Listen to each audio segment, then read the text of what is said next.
El contenido y las imágenes de este programa se difunden con fines noticiosos y de interés público. Además, los comentarios, opiniones y expresiones de sus invitados son responsabilidad exclusiva de ellos y no representan ni deben interpretarse como la opinión de este canal. En Next, nuestros periodistas y presentadores mantienen un nivel de compromiso con su audiencia, de entretener e informar de manera objetiva y con responsabilidad.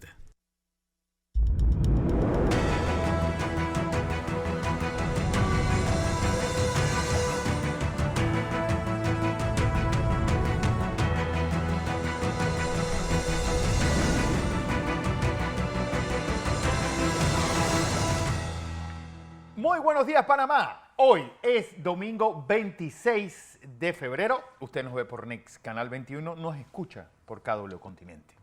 Bueno, un día en el que terminaron los carnavales, hoy terminan los carnavalitos, hoy es el domingo donde está esa gran peregrinación de nacionales al Cristo de la Atalaya. También es una semana donde se cumple el primer año de la invasión rusa a Ucrania y todas las consecuencias que ha tenido esta guerra, pues que hemos visto incluso pues, consecuencias indirectas, como esa migración de ecuatorianos que lamentablemente fallecieron hace más de 10 días en Hualaca. Pues venían porque su región era proveedora de flores a Ucrania y Rusia, y al entrar en guerra los países se quedaron sin clientes. Una semana que estamos a tiro de piedra de la vuelta de los muchachos a la escuela y los problemas de siempre. José Luis Ríos. Buenos días, Fernando. Una semana también de política y que va a iniciar ya ese periodo de postulación esta semana de los miembros del Partido Revolucionario Democrático. Se espera que varios sean los que se postulen al cargo de o aspirar a la presidencia de la República. Ya el pasado viernes también se dieron el traslado de los docentes a las áreas de difícil acceso por parte del Ministerio de Educación. Seguridad burlada en el Aeropuerto Internacional de Tocumen. ¿Cómo anda el tema de la seguridad en la terminal aérea de nuestro país? La principal, ante todo, con este intento de homicidio dentro de los estacionamientos del Aeropuerto Internacional de Tocumen, donde sigue la violencia en el país que no se detiene y que al parecer no hay un plan estratégico para disminuir lo mismo. Y el conflicto, Fernando, de Minera Panamá con el Estado, que incluso salieron durante la semana los empleados y también proveedores a pedir respuestas sobre cuál va a ser su futuro. La señora Nichiagli es vocera de los trabajadores de Minera que están en esta incertidumbre. ¿Qué va a pasar pues, con el cierre del puerto por parte de la autoridad marítima y la empresa diciendo, mis depósitos están en capacidad, no puedo seguir produciendo? 40.000 proveedores, 7.000 empleados. Doña Nitzia, bienvenida a Next Noticias. Pues ustedes viviendo esta incertidumbre, obviamente pensando que trabajaba en una de las grandes empresas de este país, y ahora pues todo en el aire. Bienvenida y buenos días. Muy buenos días, muchas gracias por la invitación. Y sí, ahorita mismo, como todos sabemos, estamos en una incertidumbre de qué va a pasar con nuestros empleos. Y como tú dices, pensando que trabajaba en una de las empresas más grandes y que teníamos un futuro por delante aquí, ahorita mismo estamos siendo afectados por este tema de la incertidumbre entre la negociación y ahora que nos lleva ya a un punto crítico el tema de que está el puerto cerrado. Bueno, el puerto cerrado. Y ustedes con esa decisión del gobierno de estar posponiendo la firma, pues ya tienen problemas incluso ustedes personalmente con bancos, con proveedores de su familia. Correcto. Los bancos, a nuestros compañeros, ya hay muchos que estaban listos para que los bancos te dicen, no, ya todo está listo, la casa se te entrega en tal fecha. Cuando van, el banco les dice, no, el proceso se cancela y no te van a poder hacer entrega en este momento hasta que no se resuelva el tema que estaba entre la empresa y el gobierno. Entonces es un tema que nos afecta no solo por las casas, los préstamos personales, personas que estaban para comprar préstamos de autos, o sea, los compromisos bancarios se caen en este momento. Y ahora más el tema de que no tenemos una seguridad, porque necesitamos también una seguridad de parte del gobierno de que esto se va a resolver pronto. Que esto se va a resolver pronto, porque, es decir, usted trabaja en una de las empresas de una industria que no existía antes en nuestro país. Ustedes pasaron por un proceso de entrenamiento, llegaron a un trabajo muy bien remunerado, pues con un esquema laboral pues bastante flexible. Los que viven fuera del área pues trabajan 3 semanas y tienen una semana libre al mes. Es decir, ¿cómo fue su entrenamiento y qué labor está haciendo dentro de la empresa? Porque en este momento yo soy en la parte administrativa, yo soy recursos humanos, Sí. me encargo ahorita mismo la parte de que es cuando se va a hacer una vacante, encargarme de que se cree un proceso para que exista un reclutamiento y coordinar en qué momento se va a necesitar más personal. Que bueno, ya éramos 20, ahora necesitamos que crezca, esa es mi función Claro. en esta empresa y es algo que se ha ido llevando poco a poco para poder que la empresa vaya creciendo y el poder atraer, que sea la empresa sea atractiva para la comunidad y la empresa no solo por mi parte administrativa, sino la parte del pueblo, le da empleo al personal, a la gente del pueblo, gente que muchas veces no tiene los estudios que tenemos algunos, y les da empleo, los capacita, porque hay un centro de capacitación. Entonces, todas estas cosas se están viendo afectadas en este momento por el tema de que si el puerto está cerrado, van a tener, el centro de capacitación ya va a estar cerrado, separaron los molinos. ¿Qué vamos a poner a hacer a nuestros compañeros que no tienen que hacer? ¿Cuánto va a reducirse el funcionamiento con este puerto cerrado? Es decir, de un 100% va a reducir al 10, va a reducir al 20. ¿Cuántos empleados van a quedar en esa cesantía? Es que poniéndolo desde el punto de vista de una reducción, posiblemente lleguen al 10, porque lo principal es la operación. O sea, si paras Claro. los molinos, paras la operación completa. Entonces, ¿para qué vas a tener gente si no se puede hacer nada? Claro, José. Se haría un 10% y un 10% de 6.000, ¿cuánto es? O sea, 600 personas. Y el resto, ¿qué hacemos? Exacto. No Ustedes- tenemos una funcionalidad. Ustedes marcharon la semana pasada para exigir respuesta, para ver cuál va a ser su futuro. En ese encuentro en la presidencia, donde entraron muy pocos colaboradores, pero fue significativo para tener una conversación, ¿qué fue lo que se le dijo por parte del Estado a ustedes?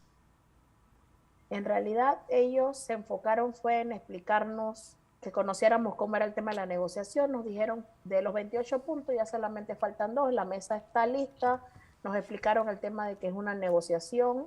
Ya no están, por decir, en una mesa de negociación, sino que ya están redactando el contrato. Perfecto, por esa parte le preguntamos al Mitradel, nosotros, ¿qué cobertura tenemos? ¿Qué nos dice Mitradel si la empresa no puede producir, no tiene cómo pagarnos? Y ellos la única respuesta en eso, la empresa no ha metido ningún proceso para terminar a los colaboradores, ni un proceso para suspensión de contrato. Y mientras tanto, ustedes ahorita mismo están cubiertos por un pliego que se presentó.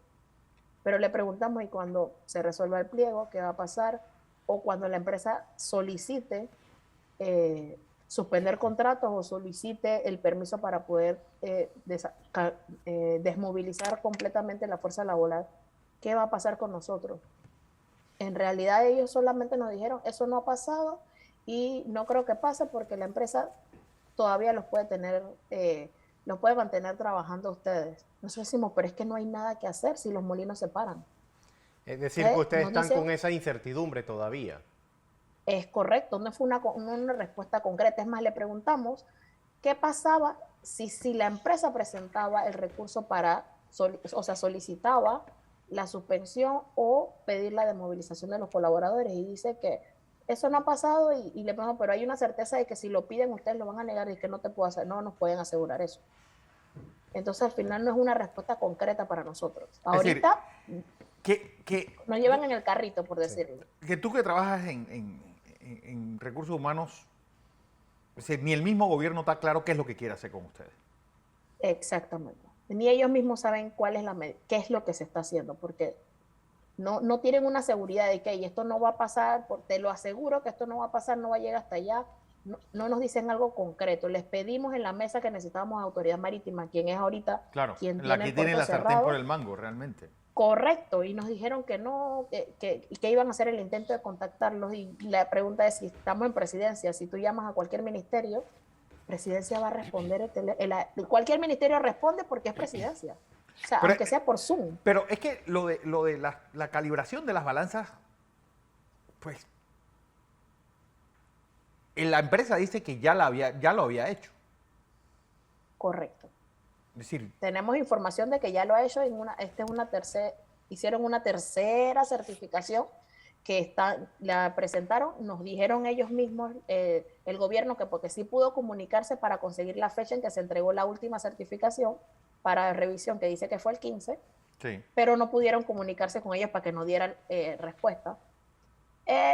Dice que fue el 15 la última vez, pero dice que esa es la tercera certificación que entregan. Entonces, necesitamos que ellos digan si es que qué es lo que pasa con las certificaciones, porque si la empresa dice que se presenta, AMP es la única que tiene aquí por decir, la batuta de decir qué es lo que está pasando en realidad. Porque el señor Si Esquivel de verdad está... del MISI, como vocero del MISI, me dijo, no, esto se va a resolver en pocas horas, incluso. Fue lo que le dijeron perfecto. ustedes Entonces quiere jueves. decir que ya hablaron con AMP y AMP dijo algo. No nos han dicho. Esa es la información que nosotros necesitamos. Si él dice que en pocas horas, perfecto. Pero al tratar de abrir nuevamente el puerto, ¿cómo se estaría retomando el trabajo en la minera? Para que podamos entender todo un poco de esa labor que ustedes realizan. En comunicados que ha enviado la empresa, apenas se abre el puerto, en pocas horas la producción empieza nuevamente, se arrancan los molinos, se empieza a llamar al personal para que se retomen sus labores. Bueno, o sea que, por decir, en 24 horas podemos estar funcionando nuevamente como estábamos antes. pero la pregunta es, ¿cómo esto está afectando, bueno, a empleados que son los afectados directos, pero también está afectando a proveedores? Más de 40.000 empleos generados por empresas que le venden servicios a la mina y en muchos casos son relaciones monopsónicas. Es decir, de una empresa le compra toda la producción agrícola, le compra la producción, le compra insumos, le compra servicios. Manuel Rodríguez es uno de esos proveedores. Don Manuel, bienvenido a Next Noticias y buenos días. Manuel Rodríguez. Sí, buenos días. Ok.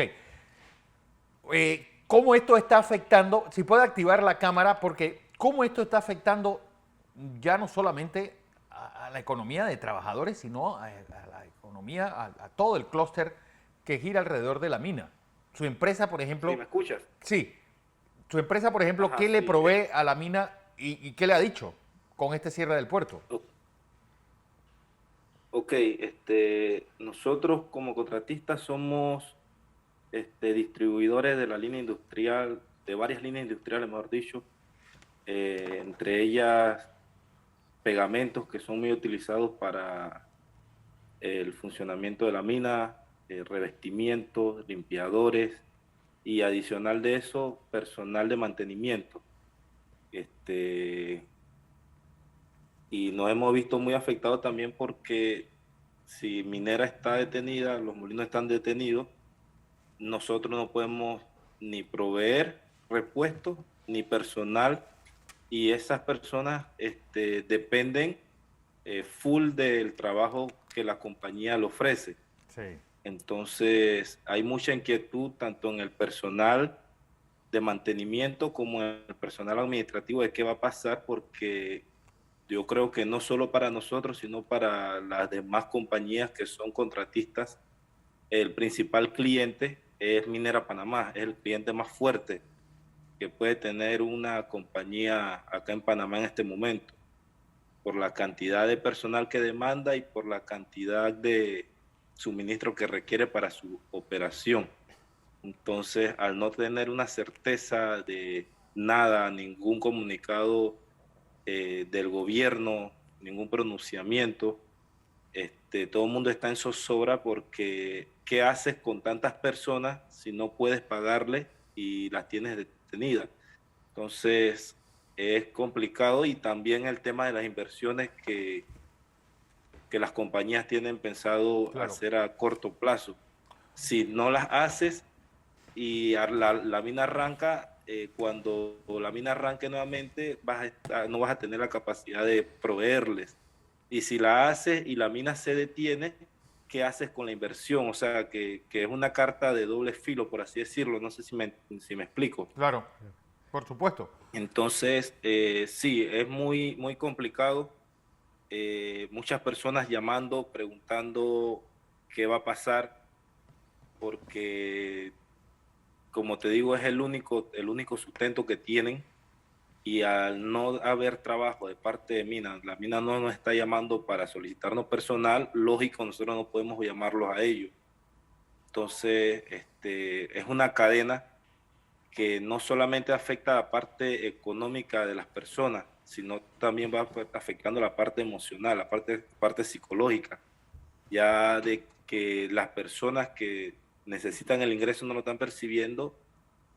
Y más allá, yo le decía ayer a los representantes del MISI, o sea, el gobierno debería tener la sensatez no solamente de no ser tan hermético con esto, porque entre más hermetismo, más dudas hay, o sea, más dudas hay, más desesperación hay, porque si nosotros recibimos, no solo nosotros como compañía, sino también los trabajadores directos de Mina, reciben comunicados del gobierno diciéndole vamos en tal punto. La reunión del día de ayer por parte del personal del MISI creo que fue muy buena, porque ellos por lo menos nos pudieron decir cosas que nosotros no sabíamos. Entonces, al día de hoy, si te dijeron que en pocas horas se resuelve, esa palabra es buenísima, pero nos gustaría recibirla de parte del mismo gobierno. Sí. ¿Por qué? Porque lo que nos dijeron ayer fue lo contrario. O sea, quizás el martes pueda haber una respuesta, y si no es el martes sería en 15 días, y si no es en 15 días, hay que tirarle fechas calendario bastante largas. Y como te digo, no es fácil, porque por lo menos ya, si Minera Panamá es tu cliente, que te recibe el 90% de tu mercancía y tu personal, y acá afuera solamente tienes un espacio para un 10% adicional de clientela y de personal, ¿qué haces con el otro 90%? ¿Qué haces con las otras 300 personas que se van a quedar sin un sustento? Entonces, no solamente es pensando en los beneficios que recibe la compañía, sino que ayer la ingeniera decía algo muy lógico, que hay que saber ser empresario, porque cuando eres empresario no puedes mezclar los sentimientos. O sea, no debería importarte si aquella persona se va a quedar sin trabajo, pero es todo lo contrario. Claro. O sea, pocas compañías, pocas personas dejan de pensar en sus trabajadores y solamente piensan en ellos. Y esta es una de esas compañías que siente y padece lo que padecen sus trabajadores. Y en este momento no la estamos pasando fácil. Sería bueno que el gobierno se pronunciara, dijeran qué pasó con el tema de las balanzas, y ahora sí aprobaron el balance que hizo la mina, o no lo aprobaron, y que nos digan con fechas, o sea, exactamente, para tal día vamos a tener una respuesta del sí o del no, porque simplemente cuando se cree que se ha avanzado un paso, lo que en realidad es que se está retrocediendo y no se llega a ningún lado, y no son 5 personas que se van a quedar sin trabajo. Se está hablando de por más ahora, de 6 personas que puedan quedar sin trabajo en este momento. Manuel, por ahora ustedes no han realizado despido de alguno de los colaboradores. No, por ahora no, pero no se sabe hasta qué tiempo se pueda mantener la situación, ¿me entiendes? No es fácil mantener planillas tan elevadas cuando no tienes ingresos. Si los molinos, es decir, si abrieran ese puerto, ya, pues, ¿qué le ha dicho la empresa? Voy a empezar poco a poco, puedo empezar mi producción tal y como la tenía. ¿Cómo va a ser el proceso de reactivación de abrirse el puerto? Sí, lo que pasa es que al reactivar los molinos, a reactivar el puerto, mejor dicho. Sí. Y ya, digamos que salga el primer barco con 44.000 toneladas de cobre, ya los molinos pueden continuar trabajando porque ya ahí está la necesidad de volver a llenar los almacenes. Igual hay otros barcos esperando nada más la autorización para poder cargar y salir del país con el cobre. Pero hasta que eso no se dé, o sea, no se puede mover el molino, porque ¿dónde vas a echar el cobre? Claro. Entonces, eso es cuestión de que la Autoridad Marítima de Panamá diga, ok, llegamos a un acuerdo, se empieza a cargar el primer barco y de una vez que se empiezan a vaciar los almacenes, los molinos puedan empezar a trabajar. Pero hasta que eso no pase, la verdad que esto se ve bien crudo. Bueno, así anda la situación en la provincia de Coclé. Gracias a Manuel Rodríguez, a Nixia Auli, también una vocera de los empleados de Minera Panamá. Esta es la situación. Vamos a información comercial. Cuando regresemos, vuelta a clases, año lectivo 2023. ¿Cuáles son los retos? Y sobre todo que hay grupos docentes ya hablando de posibles huelgas. Después del cambio.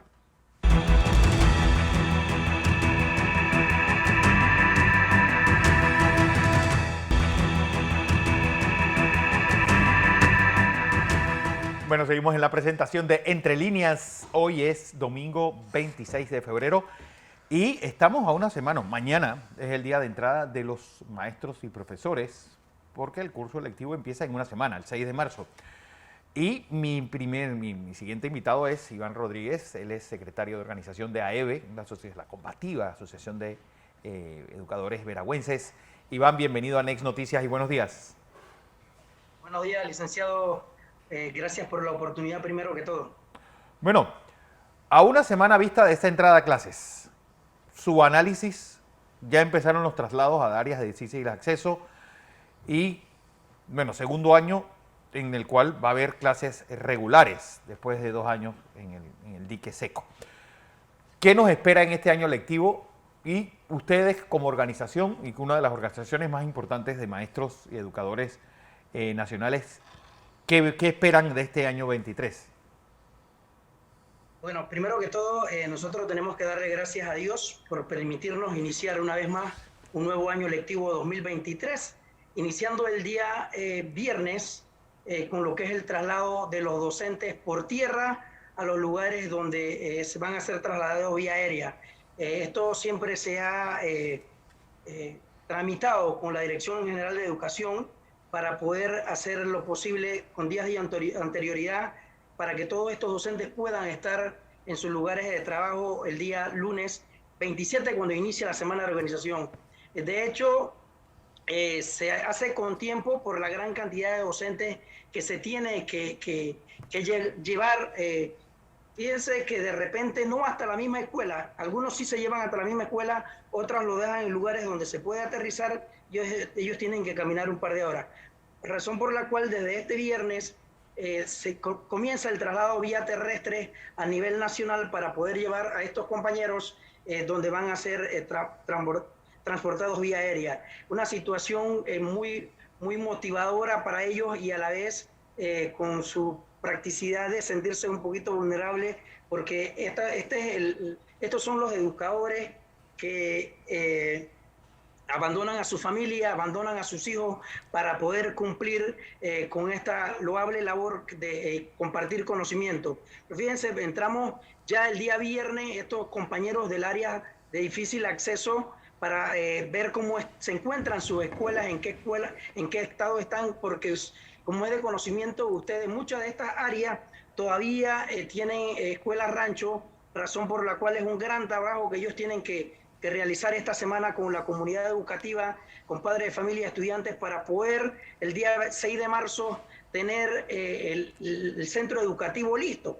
Pero más que todo, miren, nosotros estamos comenzando con mucho optimismo, pero nos preocupa una situación, y es que el año escolar inicia el lunes 6 de marzo para los estudiantes, y hay más de 3.400 y tantos de nombramientos que todavía están sobre la mesa, y ellos van a comenzar 5 semanas tarde. Espérese, eso es más o menos el 10% de los docentes, por lo menos de las escuelas oficiales. Es decir, Por ahí más o menos, más o menos. Entonces, siempre es nosotros ese sí- número que queda remanente cuando empieza el año lectivo. Siempre es un 10% más o menos. ¿O este año es Mira, superior?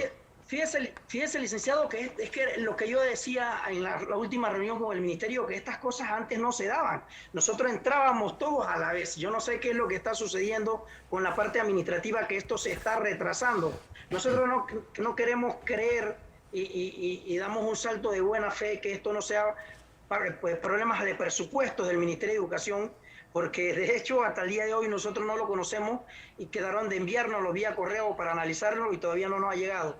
Y nosotros sí solicitamos con un acto de mucha responsabilidad el último sábado que nos reunimos, que se tratara de dar prioridad al concurso de nombramiento, que se redujeran los tiempos para que los compañeros pudiesen entrar en el mes de marzo ya, y que todos los estudiantes a nivel nacional, teniendo ese derecho a la educación, pudiesen entrar en buena lid el día 6 de marzo, pero lastimosamente hasta el día de hoy eso no se va a dar.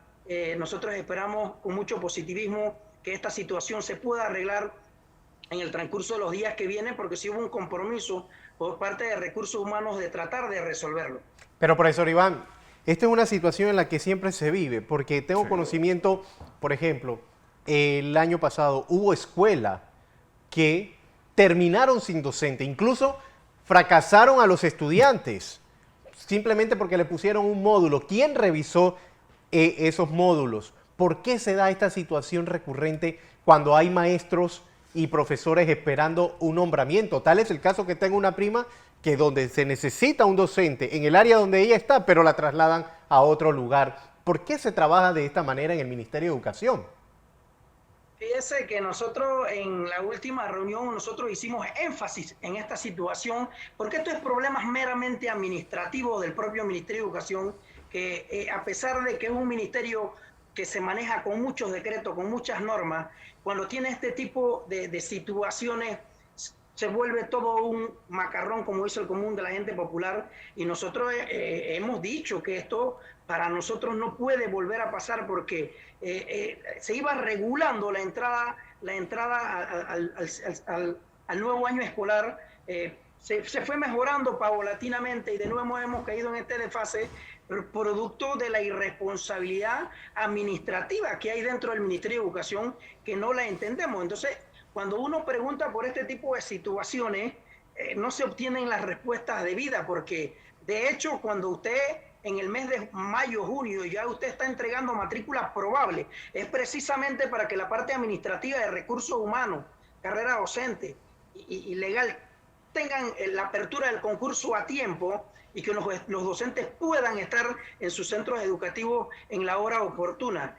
Fíjense que nosotros no queremos pensar, vuelvo y repito, que es problema de presupuesto, porque ustedes se percataron que nosotros como Asociación de Educadores Veragüenses tuvimos que intervenir en 2 reuniones con los compañeros TEFA para poder que cobraran ahora después del 10-11 de febrero, porque ni siquiera se había pagado las vacaciones proporcionales de ellos porque no había dinero.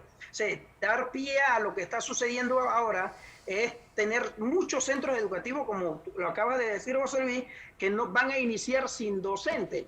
Y de verdad que aquí la pregunta sería, ¿está el Ministerio de Educación preparado para iniciar el año lectivo 2023? Esa es la pregunta. Nosotros no lo sabemos, pero los docentes sí estamos preparados para ello. Y eso que nosotros no hemos mencionado en estos momentos, que si tú revisas las propias urbes provinciales y capitalinas, hay escuelas que no están preparadas. En la plena avenida central de Panamá, Escuela República de Venezuela, que alberga 2 colegios. Si lo traspolamos a la ciudad, acá provincia central, le tenemos el IPT de Veragua, el IPT de Las Palmas, el IPT de Ponuga, el Instituto Urracá, la Escuela Miguel Alba, que no se ha terminado, la Escuela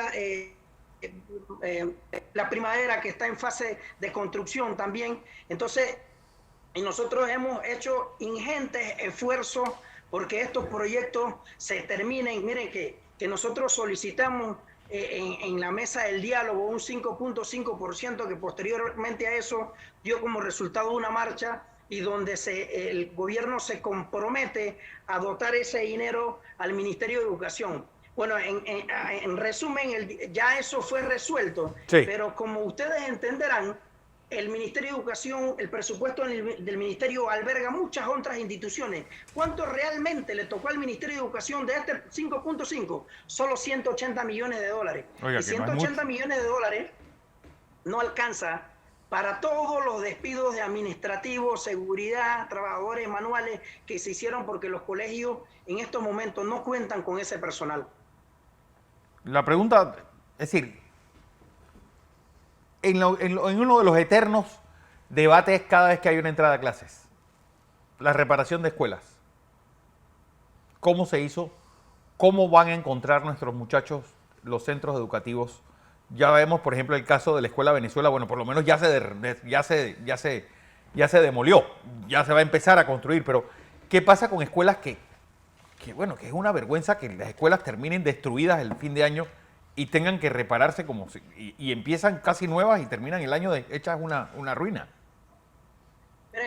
Precisamente este es un tema de responsabilidad de todos y la responsabilidad del cuidado de estos centros educativos que son inversiones de la cosa pública. Tiene que venir desde el hogar hacia el centro educativo. Nosotros como padres tenemos que hacerle ver a nuestros hijos que eso costó dinero y que forma parte de nuestros impuestos y que hay que cuidarla. Es una educación que tiene que venir del hogar. Y nosotros en ese sentido estamos totalmente de acuerdo con usted, porque de hecho hay que cuidar las inversiones. Pero fíjense, nosotros nos abocamos en estos últimos 2 años a un programa que se llama Con Escuela. Con Escuela es el mantenimiento de los centros educativos que hace el Ministerio de Educación a través del FESE. Pero ¿qué resulta? ¿Qué resulta? El año pasado, 2022, solo se entregó una partida. Hace unos 8, 10, 12 días entregaron la segunda. Entonces, ¿cómo iba a dar resultado el mantenimiento de las escuelas si los depósitos del FESE a los centros educativos no se ha hecho? Todavía se debe una partida del año pasado y 2 en muchos centros educativos, y ya vamos a iniciar una y hay deuda del 2022, pero cuando tú escuchas en los medios a la cabeza del Ministerio de Educación, te hablan de ahorros de 78, 88 millones de dólares de FESE, pero los centros educativos los tienen sin el capital para realizar este tipo de trabajo. De hecho, nosotros volvemos y repetimos, mira, por lo menos la Asociación de Educadores Veragüenses está preparada para el inicio del año escolar, nosotros instando a todos nuestros educadores a estar en sus centros educativos el lunes a primera hora, porque nosotros vamos con el optimismo de que haya un año 2023 productivo. Nosotros sí hacemos el llamado al Ministerio de Educación que para que esto pueda dar resultados eficientes, se tiene que tener los colegios a tono. Mire, fíjese, licenciado Correa, licenciado José Luis, que les voy a poner un ejemplo. El IPT de Veragua ya va a cumplir sus 15 primaveras en construcción. Y esos chicos, donde está mi hijo que se va a graduar este año, solo van 2 veces a la semana a la escuela. Y cuando tú haces la contabilidad, y es un problema regentado por el propio Meduca, cuando tú haces la contabilidad, los estudiantes del IPT de Veragua tienen más de 12 años de estar perdiendo un trimestre completo y 3/4 del segundo. O sea que ellos nada más 12 años, están en la escuela un trimestre y 1/4. 12 años significa que esos muchachos nunca dieron clases dentro del centro educativo. Van 2 días a la semana nada más, 2 días a la semana. Hay 2 promociones que han hecho la secundaria completa, dando 2 clases 2 veces a la semana.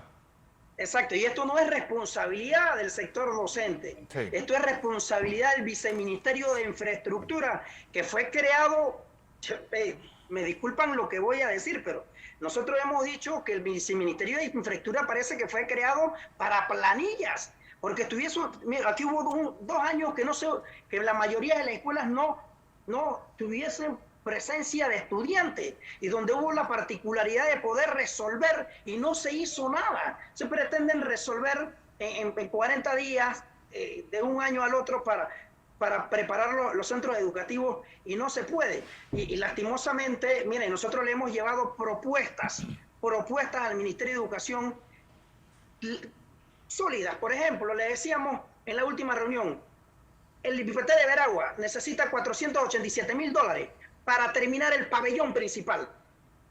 Eso permearía a que los estudiantes de cuarto año vayan a ese pabellón principal y después se termina el resto. Y lograríamos que los estudiantes vayan todos los días a la escuela. Hoy se termina el tiempo. Perdón, el viernes se terminó el tiempo porque ya estamos para el lunes. Se terminó el tiempo y no hay respuesta. El Instituto Urracá, que es un colegio ícono en la provincia de Aragua, le hemos dicho, bueno, dividámoslo en 3 fases. Lo dividimos en 3 fases para que las cuantías fuesen menores.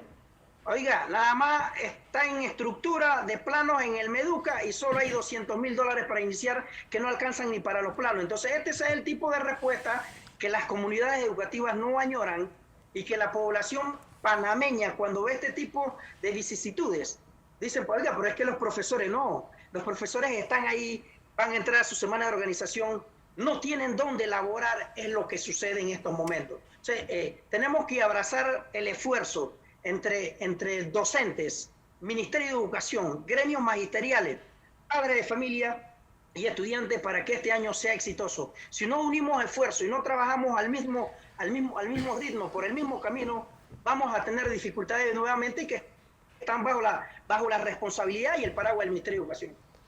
Bueno, sobre ese llamado, o ese posible llamado a huelga, profesor Aebe, ¿lo comparte? ¿Qué ha escuchado usted? Es una, pues está pululando dentro de los educadores esta sensación. ¿Qué ha escuchado? Bueno, hasta el momento nosotros como Asociación de Educadores Veragüenses no hemos hablado del tema. Igual nosotros formamos parte de un grupo de asociaciones donde está Asomogre Colón, donde está AMIA, donde está SOPROF, donde está AEPA, donde está SINTEC.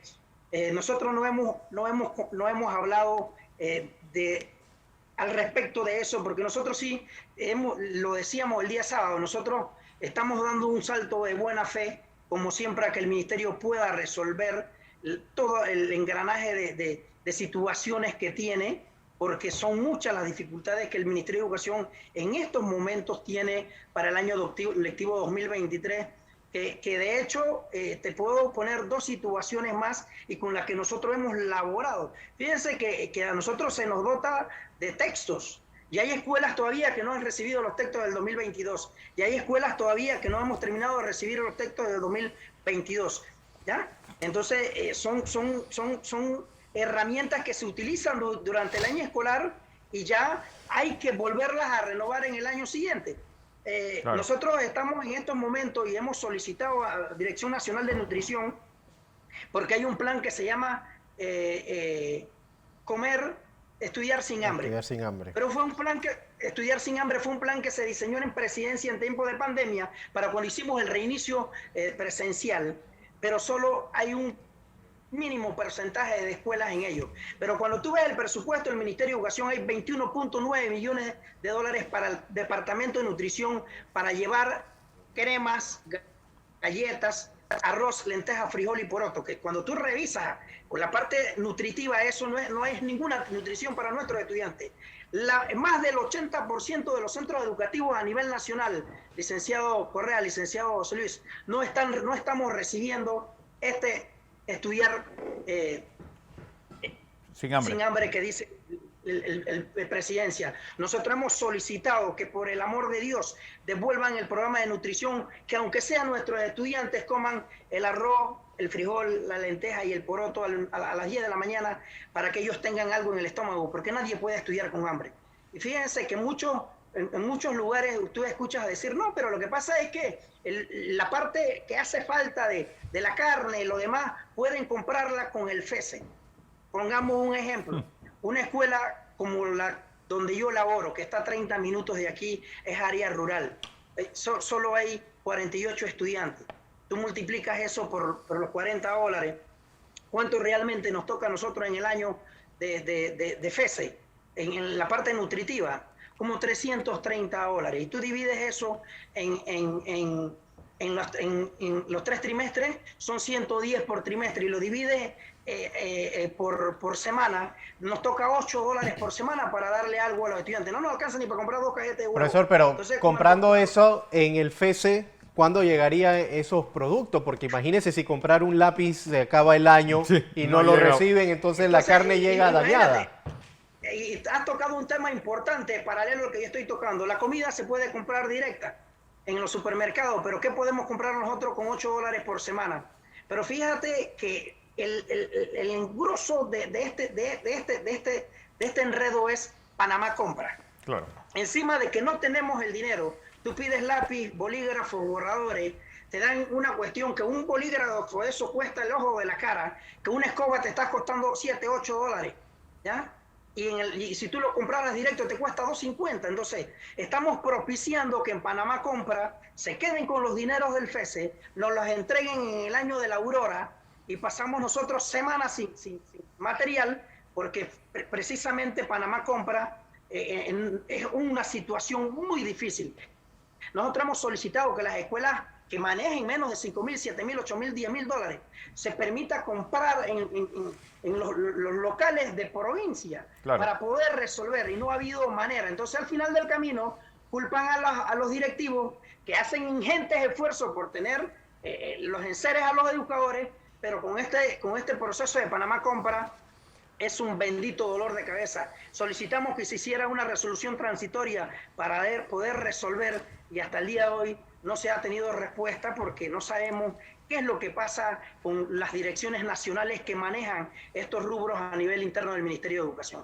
Bueno, profesor Iván, como siempre, un placer tenerle aquí en Next Noticias, pues secretario de organización de AEVE, la Asociación de Educadores Veragüenses. Vamos a información comercial. Cuando regresemos, el mundo, después del cambio.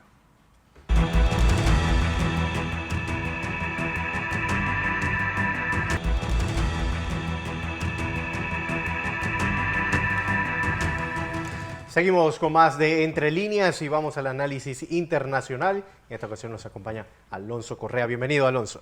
Muchas gracias, José Luis, y feliz domingo a todos. Domingo en el que, bueno, empezando así en una noticia bastante rápida, el día de mañana, lunes 27, en España, Vox presentará su segunda moción de censura contra el gobierno de Pedro Sánchez. Moción de censura en la que pues, se espera poco, ya que el PP, el otro gran partido de oposición, pues actualmente no está para la labor de apoyar mociones de censura. Yo creo que gran parte de los partidos ahora mismo están esperando a que llegue el año electoral y hacer una campaña medio decente. No como bueno, que debe ser octubre de este año, ¿no? Sí, empieza en octubre las grandes campañas electorales para ver quién se hace con el cargo de... Pero, porque la pregunta es, después de esta ley trans y de esta ley, pues Podemos sigue siendo parte del gobierno de España. Pues Podemos, así como Ciudadanos, después de tanto tiempo, pues, de error tras error, parece que por fin se ha quedado sin fuelle y se ha quedado pues prácticamente con los votantes de dentro del partido. No es se ve que va a quedar pues, con muy pocos escaños, si es que con alguno, así como Ciudadanos. Y posiblemente, si juegan sus cartas bien, el PP pues vaya a dar la sorpresa, así como la dio en Madrid, con un enorme apoyo y una mayoría casi absoluta, superando con creces los votos del resto de partidos. El que sí está pues, dentro del juego, aunque nadie habla de ello, y que si hace una campaña como debe ser y no comete errores, es Vox, que puede dar la sorpresa y conseguir, no estamos hablando de ser mayoría en el Congreso, pero sí una pieza importante dentro de un gobierno de coalición con posiblemente, que no creo que se vaya a hacer, con el PP. Con el PP, es lo que se está explicando. Bueno, pero la noticia de la semana es el año de la invasión rusa a Ucrania y todas las consecuencias económicas, políticas y sociales que ha traído esta invasión. Esta invasión que, bueno, cumplió en la noche del 23 al 24, el año de haber iniciado el 23 de febrero, esta invasión rusa que atacó desde el norte y desde el este a Ucrania. Llevamos un año de bajas, según fuentes, tanto aquí sí pues, se validan las unas a las otras, tanto ucranianas como rusas. Son 100.000 bajas ucranianas, aunque las rusas pues difieren un poco. Los rusos dicen que son apenas 64.000, que apenas pues, parece una barbaridad, 64.000 bajas. los ucranianos dicen que son 145.000 bajas de Rusia, que también parece una verdadera barbaridad.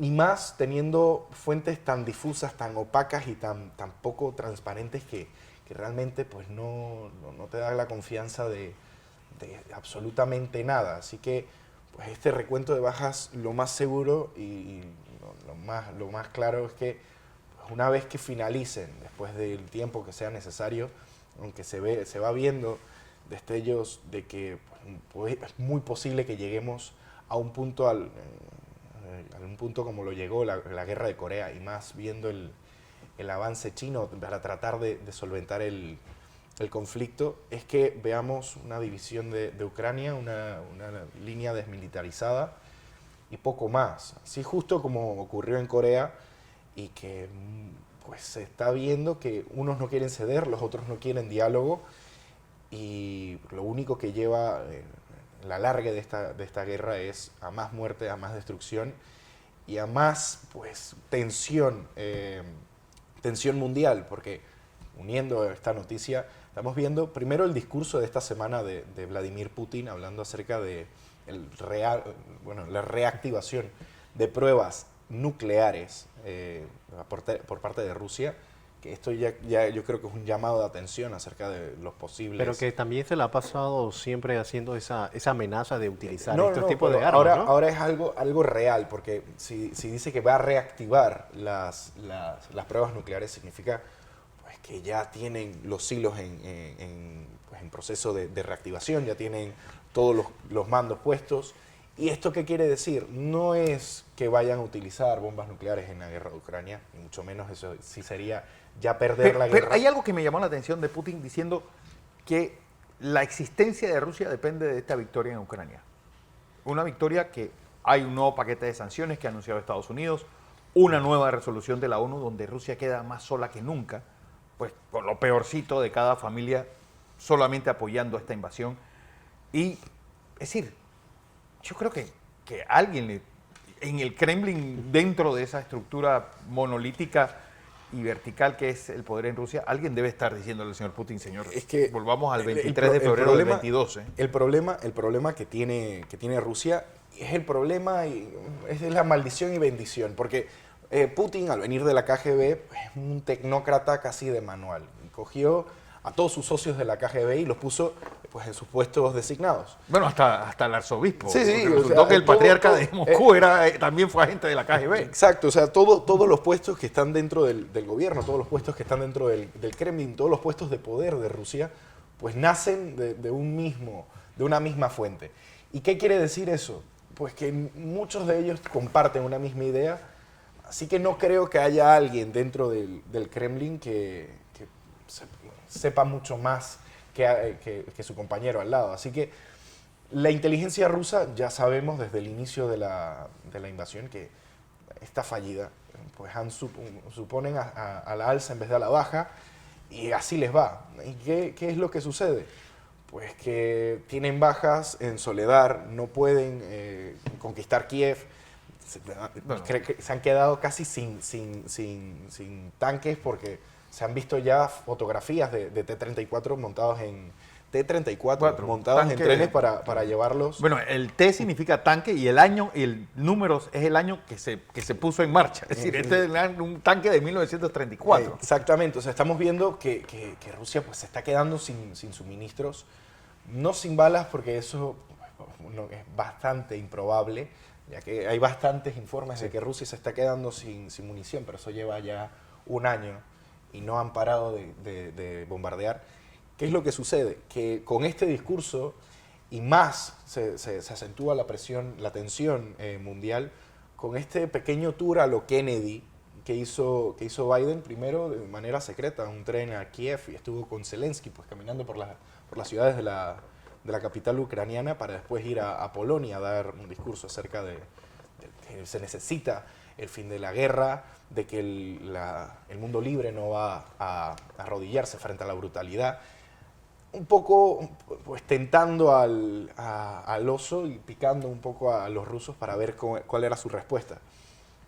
Yo, en lo personal, opino que realmente esto fue más que nada un show mediático, un poco demostrar y hacer olvidar el desastre ambiental que tienen en casa, un poco demostrar que todavía se pueden mover como quieran dentro de Europa. Bueno, que estamos hablando de un señor de 80 años que hizo no solamente un viaje hasta Polonia, sino 10 horas en tren, Sí, en medio o sea, de un territorio de guerra que, pues, ni siquiera George Bush padre o hijo fueron a un sitio de guerra durante una guerra. Sí, es más que nada eso. Es un movimiento mediático para demostrarle no solo a Rusia, sino más que nada a China, que está pues, por ahí sobrevolando el área, que Estados Unidos todavía tiene las conexiones y todavía pues, domina el continente europeo, que hablando de eso envió esta misma semana, ya esto te puede dar pues, una visión de para qué fue realmente la visita, los 20.000 militares estadounidenses que van a estar pues, ahora mismo repartidos por Europa, en caso de cualquier movimiento ruso, porque se habla de tanques ucranianos en la frontera con Moldavia, porque Transnistria, este pequeño estado no reconocido por nadie, bueno, por Rusia nada más, que pues, es un pequeño aliado que más que nada le funciona a Rusia como portaaviones. Sí. Y como inicio de carga de todo no, además de estar a la espalda de Ucrania. Exacto. Así que, bueno. Es pues eso, un movimiento militar en esa frontera ucraniana para llamarle la atención a Rusia y decirle que, pues, que ni se le ocurra activar ninguno. José, ¿qué nos espera esta semana? Bueno, Fernando, ver cómo es el inicio de esta semana de preparación de los docentes previo al inicio del año escolar. Damos seguimiento a lo que suceda entre Minera Panamá y el Estado panameño también, y seguimiento a las investigaciones del accidente donde murieron 40 personas, la mayoría migrantes, en el sector de Hualaca. ¿Cómo van a culminar esas investigaciones? ¿Cómo se resuelve la misma? Es algo que se sigue investigando, y también estos casos policivos que siguen sembrando esta preocupación en los panameños, y la lista de las personas más buscadas por caso de homicidio, que ya pasan las 20 personas, Fernando. Así es. Bueno, también mañana debe postularse el ex vicepresidente Gaby Carrizo como candidato o precandidato presidencial del PRD, que mañana una semana de postulaciones. Una semana de postulaciones. El próximo 4 de marzo será la postulación del presidente de la Asamblea, Cristiano Adames, al mismo puesto. A todos, gracias por su audiencia. Les recuerdo, este programa se retransmite por KW Continente. A todos que pasen un feliz domingo, sobre todo paciencia a los que van y vienen de la Atalaya, pues ya saben que se pone el tráfico algo pesado, también los que van a celebrar los carnavalitos en distintos puntos del país. Mañana también felicidades a los colonenses que cumplen su 171 aniversario de fundación. A todos, gracias. Mañana más, desde las 6 en punto de la mañana, en la edición matutina de Next Noticias.